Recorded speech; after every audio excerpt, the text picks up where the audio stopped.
Well, welcome to another edition of the ASA podcast with me, Dr. Chris Kuehl. Today, we're going to talk a little bit about the weird housing market. One would expect this to be down. I mean, COVID-19 has been nothing but dominating for the last several weeks, if not months, and it doesn't look like we're going to get out of this mess anytime soon.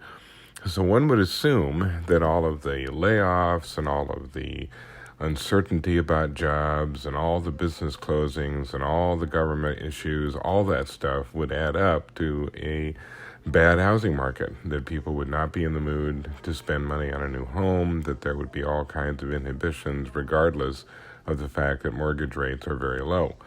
That has not been the case. We have seen growth in the housing sector in unexpected ways. The National Association of Realtors announced that pending home sales are up 15% from last month.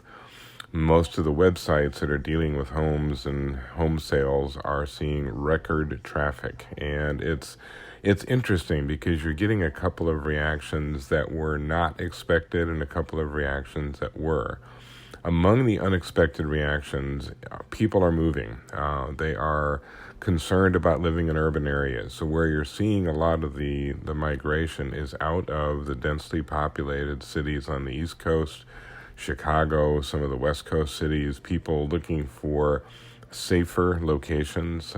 They're working from home now, so they don't need to be within commuting distance. They're checking with their bosses and their employers, and they're saying, yeah, as long as you can stay connected, go wherever you like. So we're seeing a lot of movement into the exurbs and even further into small towns that are not all that far from the bigger cities. The second factor that's playing a role is that people are looking for, again, larger homes, and they haven't been for a while. But there are two things going on with homeowners these days. One is that they're putting in what amounts to permanent offices within their homes. They now know they're going to be working from home at least part of the time, and they're tired of doing this on the kitchen table. So they now want an actual office in their home. A lot of remodelers are reporting that that's been the number one request. The other thing they're seeing a lot of requests for are people who are moving their elderly parents back home with them. They want them out of the nursing homes, out of the senior centers, and they're moving them back home, and they want to build an apartment within their house to house their elders. Both of those things require a bigger home. So people who had been looking to downsize are now looking to upsize again. And there are a lot of these kind of roughly referred to as McMansions out there that were built kind of distantly into the suburbs that are suddenly back in a popular state again. Things that were not so unexpected and have taken place is, of course, the low mortgage rates. People can get into a home with a lot less money than was the case before. Home prices have come down in many of the markets. According to Case-Shiller, at least half the markets are seeing declining home prices. The other factor that's not too big a surprise has been the stock market. The thing that drives the high-end home is the stock market. If people are making money on the market, they're more likely to use that money to invest in a second home or a bigger first home. That had fallen off pretty dramatically in March, but it has recovered since as the markets have recovered. So you're seeing a lot more demand for high-end. Then you throw in some other kind of interesting developments. Millennials are a lot more interested in single-family homes than they used to be. They are not as interested in those multi-family options as they once were. They were content to live in apartments and lofts until the shutdown orders came. And all of a sudden, it's like, my goodness, you can get bored in a studio apartment fast.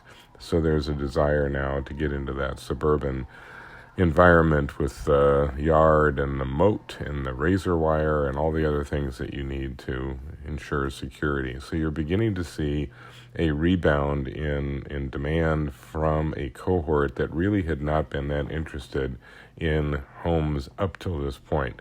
That could change. I mean, this is something where we still don't know where the Gen Z mindset is.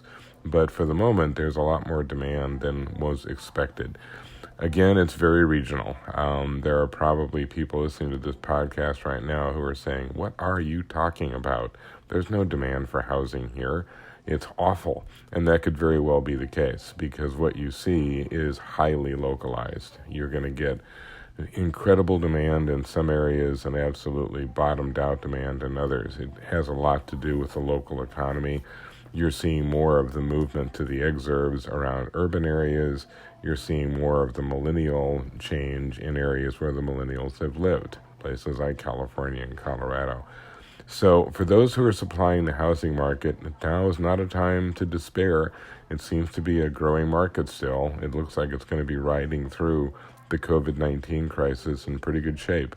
We'll see what happens later in the year. This is kind of prime house shopping time. We'll see if things slow down in the third and fourth quarter. But thus far, it's been hanging in there a lot better than we thought it would. Thank you again for listening to the podcast, and we'll talk to you next week.